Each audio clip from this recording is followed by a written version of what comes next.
James from the Fit RV, and in this video, we're going to get into RV solar power. Now, this is going to be an entry-level chat up front, but in the second half of the video, we'll go into a super fun way to size your RV's solar energy system using actual data, which I always find is way better than just guessing. Now, like the others in our RV Basics series, this video is sponsored by our friends at Winnebago RVs, who want you to be great outdoors. But this information is absolutely not at all Winnebago specific. These concepts are going to work for literally any RV out there, motorized, towable, new or old. So big thank you to Winnebago, and let's get started. Now, I'm going to remind you here to read your manual to learn the specifics of your particular RV when it comes to solar power. If your manuals cover solar, that's the place to start. If there are components for a solar energy system built in, your manual or manuals should have details on those specific makes and models of components. But you may not have a manual that covers this. Maybe your RV only came with just wiring in the walls and roof for solar, but no solar components. Maybe your RV had no thought to solar whatsoever when it was built. In that case, you're starting from scratch. So let's continue. All right. The solar rabbit hole can get pretty deep. So to keep things manageable for an entry-level discussion, we've got to make some assumptions to simplify things a bit. And the first assumption we're going to make is that your RV has a nominal 12-volt battery system. Now, there are RVs out there with 48-volt battery systems and whatnot, and that's great, but you'd handle solar a little bit differently for those. So for this discussion, let's assume we're talking about the 98% of all RVs out there which have 12-volt battery systems. Kind of related to that, but not necessarily, we're not going to get into that whole series dash parallel wiring of the solar panels themselves. Now, that doesn't mean there's certainly more than one way to hook up solar panels on the roof, and there are pros and cons to each of those ways. But for this talk, we're not going to get into that, and we're just going to assume that your panels are wired sort of simply and most likely in parallel. We're also going to assume that we're not talking about one of those all-in-one, like, battery slash inverter slash solar panel boxes, something like a Jackery or a Goal Zero. Those things are all engineered to work as a system to a specific set of parameters, and it's really best to just follow the instructions for those. And finally, this video is going to be geared towards a more traditional roof-mounted, permanently installed RV solar energy system. So how does RV solar work? Well, let's start with how it doesn't work, which is the sun shining on some solar panels, which runs your air conditioner. Everybody's happy. You've saved the planet, reached enlightenment, rainbows and unicorns. You are cleared to head to Burning Man. That's sort of not how it works. It actually works something more like this. Now, there's no spiritual or social component to RV solar power. There's just engineering and math.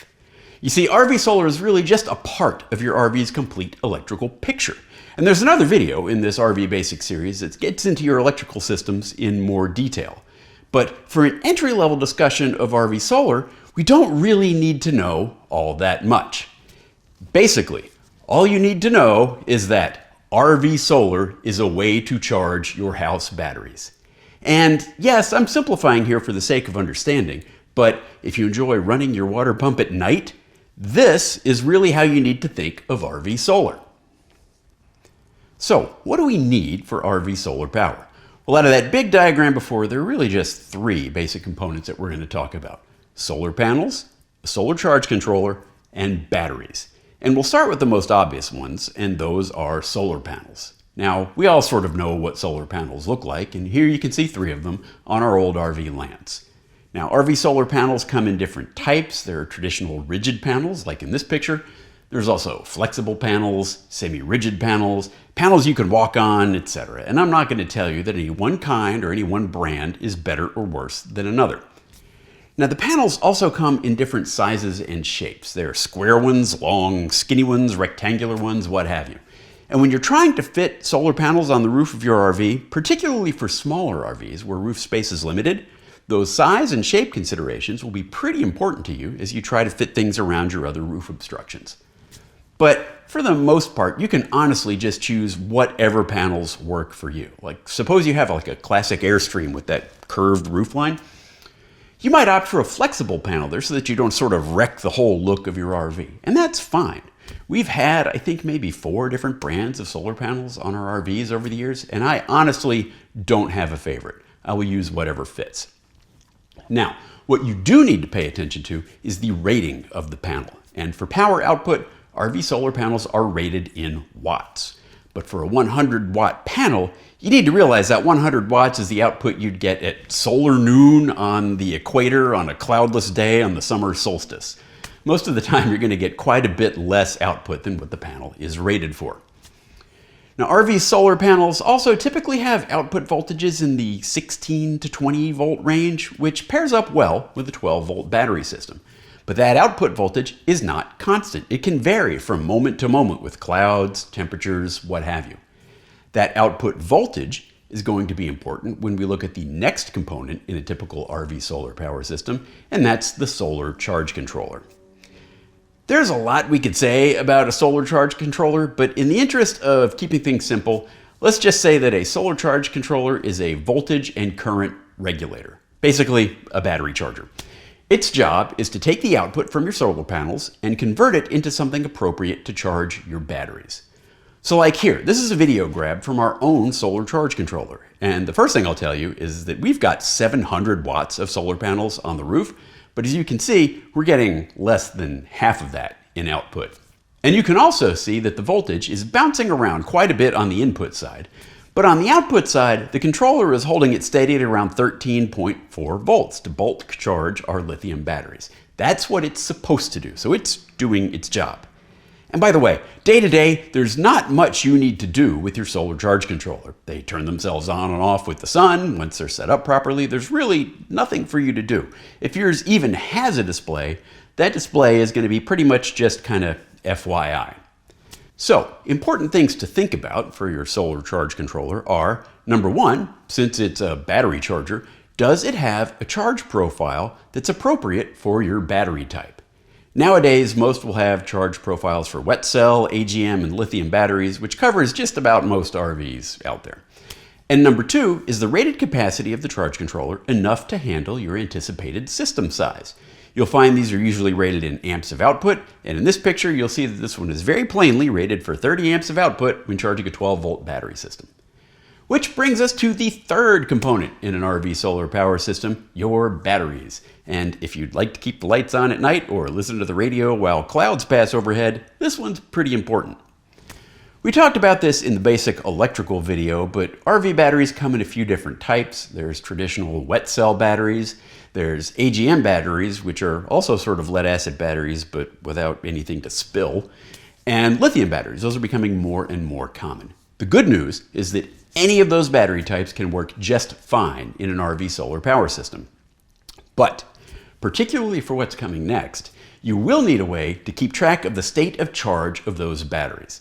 Now, for newer lithium batteries, this may be done with an app, but if your batteries didn't come with an app, any kind of battery can be tracked fairly accurately with a shunt-based battery monitor.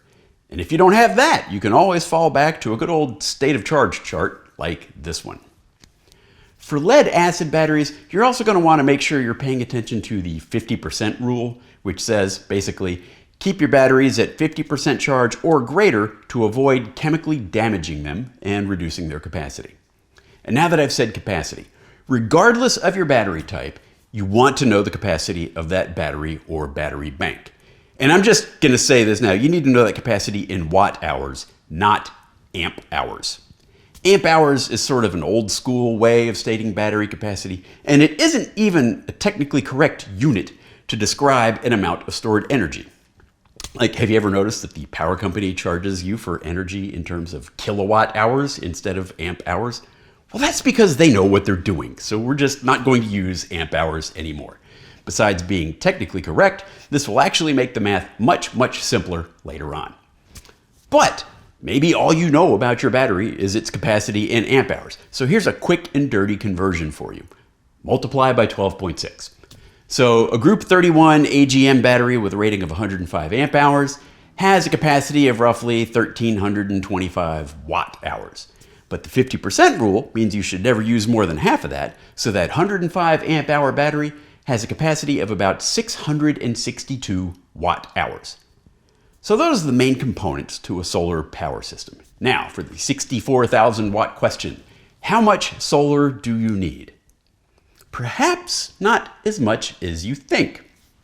You see, now we know that solar power is a way to charge our house batteries, but it's not the only way to charge your house batteries, right? So we need to take a look at our other charging sources. Now, depending on your RV, it may charge your batteries via an alternator, or like in our recent RVs, a second alternator. And this is a picture of the second alternator we installed on our Travado. Obviously, this is mainly for motorized RVs, motorhomes, but it could apply to towables if you have some sort of an umbilical connection to charge your towable while you drive. Your RV can also charge its batteries while connected to shore power or while you're running a generator. We're all familiar with this. And then finally, there's what we're talking about here, solar power. But here's the thing. Of these three charging sources, the slowest and least reliable way to charge your batteries is with solar power. Your alternator doesn't stop charging your batteries at night. Shore power doesn't wax and wane with passing clouds. The solar is just the slowest and least reliable. Now, I'm not trying to say there's not a place for solar power on RVs. Far from it. But what I will say is that since you have more than one way to charge your batteries, you need to consider your individual RVing style when you're thinking about solar power, because you might not need any at all.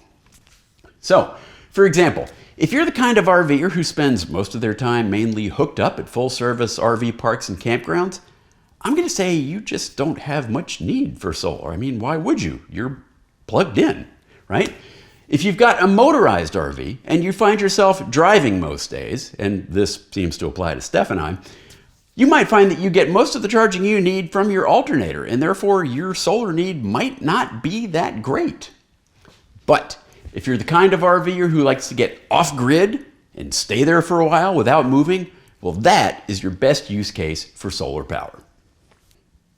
Now, there's one more concept that I want you to understand before we get into how to size up an RV solar power system, and it's something I'll call wasted potential. If RV solar is a way to charge your batteries, if you had like 2 billion watts of solar on your roof, but your batteries can only store 662 watt hours, then most of that solar capacity is wasted potential. Because RV solar is different from home solar, where you can sell excess power back to the power company. You can't do that in an RV.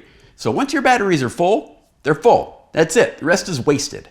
Like pretty much every band I've ever been in. We could have been the best band in the history of the world, but if nobody comes out to hear us, it's all just wasted potential, which would have been an excellent band name, come to think of it. Now, some folks who advocate for extra large solar power systems might argue that you can use excess power to run things directly and not even touch your batteries or not discharge them at all. And while that is true, I counter that only makes sense for things that aren't very important or that you don't care if they're working or not. Because remember, overcast days, they happen. I'd also say that for probably 90% of RVers and probably everyone watching a solar basics video, that's not really a realistic consideration. Most folks would be happy to just have solar, keep the batteries topped off all the time and not have to worry about it. So, with that in mind, how do we use these concepts to size up a solar energy system for an RV? Well, it's actually pretty simple. The energy we recover from solar power needs to more or less equal the energy we're using from our batteries. Input equals outgo. Pretty simple. So let's start by trying to get a handle on the input side of the equation. We know solar panels are rated in watts, but that's not really the whole story. There are a lot of factors that can affect how much energy you get from a solar panel. So for example, the time of day or the amount of daylight hours in a day, that obviously can affect it. The orientation of the panels, which way your RV is pointed. Solar panels work better when they're perpendicular to the sun, so the time of day, angle. Weather, obviously, or maybe your RV parking spot is in the shade of a tree. Dirt, and this is one I wish I did better on. A dirty panel is not going to produce as much energy as a clean panel. Even the efficiency of the components in your system, like your charge controller, might be more or less efficient than others. And temperature. A cool solar panel will produce more energy than a hot solar panel. And this is one reason I like to mount our own solar panels to a roof rack or something where we can get good air circulation around them. It helps keep the panels cool. So yeah, you might have a 100 watt panel, but you most likely won't always be getting that 100 watts. So how do we get a more realistic number for solar input if we're trying to balance our energy input and usage? Well, my own personal rule of thumb is that a 100-watt solar panel will generate about 375 watt hours per day, sort of on average. And I can tell you from experience that some days this is spot on. Some days it's pretty optimistic, and some days you'll easily beat that number. But hey, it's a rule of thumb. If you want a more accurate estimate of solar power, you can start by calculating the elevation of the sun with this helpful formula. Just kidding, you don't actually need to do that. In fact, please don't do that. There is a much easier way. So I'm going to introduce you to a website here. It's pvwatts.nrel.gov. And now you can't say that the government never gave you anything because they at least gave us a pretty cool solar energy calculator. Here's how it works. You give it an address for where you'd like to calculate solar output. And you give it a few variables like the size of your solar array, like how many watts of panels you have, and do your panels tilt and how efficient is your system, etc. Now for RV use, I just assume the panels are flat on the roof at 0 degrees. And starting with just those few variables, PV Watts takes into account the position of the sun, the typical weather and cloud cover at any given location on any given day, and it will give you an estimate of solar output, either like a total for the whole year, or you can download the data broken down by hour. So I did this, and for the sake of an example, I chose a location in Phoenix because that's generally awesome for solar power. And then I chose a day in February because that's typically terrible for solar power. I was kind of trying to average out like the whole country with like a single number. Anyway, when I downloaded the data and totaled it up for a day, a hypothetical 300-watt solar power system, it predicted I would get about 1,100 watt hours of energy, which is 366 watt hours per 100-watt panel, so within just a few percent of my rule of thumb. So there you go. On the input side, you can either go with my rule of thumb, 375 watt hours per 100 watts, or you can use the handy calculator to try to dial it in a bit more. Like if you usually go to the same place in your RV trip, that might be a good time to use a calculator just out at the lake or wherever you go. Now, on the load side, how do you figure that out? Well, one approach would be to use a load calculator. You can find these all over the internet, and they're usually on the websites of folks that are selling solar panels. And the idea is you put in how much time you use your various electrical devices throughout the day. It'll sort of tally up how much energy you'd use and recommend some solar panels for you. But here's the problem with that. Quick, how many minutes did your RV's water pump run yesterday? Nobody knows. And so that's the real problem with this kind of approach is it's all just guesswork. So it kind of becomes a matter of garbage in, garbage out, right? But there is a better way to figure out what your electrical load situation looks like. Go camping. But I like to call this camping in the name of science because you get to set up test conditions and you're certain to get lots of eye rolling from your RVing spouse, but it actually works. And the answers you'll get will be exactly tailored to just the way you RV. So here's how this goes. You go camping and you start your test at sunset with full batteries. You won't plug in, you won't use your generator, at least not just to charge your batteries. If you normally run your generator to do something else in the RV, like run an air conditioner or washing machine or something you can't do from battery power, then you may want to do that. And if your RV already has solar power on board, you might want to cover up or unplug the panels or at least be prepared to factor that energy into your results. And the idea is you just use your rig normally. Like if you normally watch TV, then watch TV. If you normally make toast in the morning, make toast. Whatever it is you do on your RVing trip, you do you. Don't try to conserve energy, but don't try to use more than you normally would either. And depending on how the psychology works in your RV, maybe you don't even tell your RVing companions that you're even running a test so that they don't affect the results either on purpose or accidentally. Now, ideally, you'd run the test for a full day while keeping tabs on your battery state of charge along the way. But be reasonable about it. If you're going to deplete your batteries before you reach the 24-hour mark, then use your best judgment and just stop the test when it makes sense. But if you find, for example, that your batteries are depleted before you even get to morning, then like all the solar in the world isn't going to help you, right? I mean, if you can't even make it until the sun comes up, then you've got a battery capacity problem to address first. So let's kind of make up an example. Let's say you have an RV with a 200 amp hour battery bank, but since we don't use amp hours around here, that equates to, roughly a 2,650 watt hour battery bank. Okay. And let's say you don't have an app, and let's say you don't even have a shunt-based battery monitor to keep tabs on your battery capacity. So we're going to do this old school with a state of charge chart. And that's fine. Here's our chart. So you start the test fully charged at sunset. And let's say you get up in the morning and you check your battery voltage and it reads about 12.5 volts. Well, from the state of charge chart, that's still about 90% charged. So we're doing okay. Let's keep on going. You check on it again in the afternoon and you see your battery voltage is around 12.3 volts. That seems to be around 70% charged up or so. Let's keep on going. And then when you hit the 24-hour mark, you're down to, let's say, 11.9 volts. So you're circling the drain at that point. So you stop the test and run your generator or plug in, recharge your batteries. All right, well, 11.9 volts, that's around 40% charge remaining. So in 24 hours, you used 60% of your battery capacity. 60% of 2650 is 1590. So you used 1,590 watt hours of battery in 24 hours. Okay, now we're getting somewhere. So now that you know, you, being you, consumes 1,590 watt hours in a day, well, if the solar energy system replaced all that, you'd be good to go, right? Well, if we take my rule of thumb from before, that says we can expect about 375 watt hours per day from a 100 watt panel. So with a little quick division, we come up with 424 watts that you need to keep you perpetually topped off. Now, you probably won't find a 424 watt solar panel, but you might find 350 watt ones. So if this was me, I'd go shopping for about 450 watts worth of solar capacity in panels with a matching solar charge controller. And it really doesn't have to be any more complicated than that.